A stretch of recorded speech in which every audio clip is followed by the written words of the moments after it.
महाराष्ट्राचा। नमस्कार, मी सुद्धा संध्या लाईव्ह मध्ये आपलं सगळ्यांचं स्वागत। पुणे आणि पिंपरी चिंचवड परिसरात विषारी दारूच्या सेवनामुळे झालेल्या दुर्दैवी मृत्यूच्या घटनेनंतर पोलिसांनी केलेल्या एका मोठ्या कारवाईत पोलीस आयुक्त अमितेश कुमार यांनी 8 अधिकाऱ्यांना निलंबित केलंय। यामध्ये हडपसर पोलीस ठाण्यातील 3 आणि दापोडी पोलीस ठाण्यातील 5 अधिकाऱ्यांचा समावेश आहे। या व्यतिरिक्त आतापर्यंत इतरही अनेक व्यक्तींना पोलिसांनी ताब्यात घेतले। बेकायदेशीर दारूच्या धंद्यावर आळा घालण्यात आलेले अपयश आणि कर्तव्याच्या अंमलबजावणीत झालेला निष्काळजीपणा ही या निलंबनामागील प्रमुख कारणे असल्याचे आयुक्तांनी स्पष्ट केले आहे।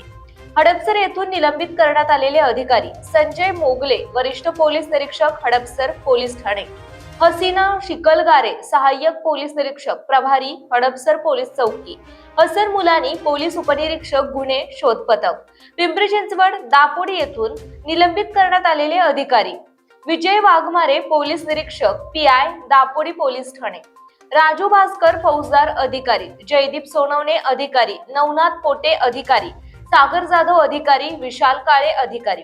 हडपसर परिसरात बेकायदेशीर आणि विषारी दारूच्या सेवनामुळे नागरिकांचा मृत्यू झाल्याचे वृत्त समोर आल्यानंतर ही कठोर कारवाई हाती घेण्यात आली। कर्तव्यातील निष्काळजीपणासाठी दोषी आढळणाऱ्या कोणत्याही अधिकाऱ्याची गय केली जाणार नाही, असे पोलीस आयुक्तांनी स्पष्ट केले आहे।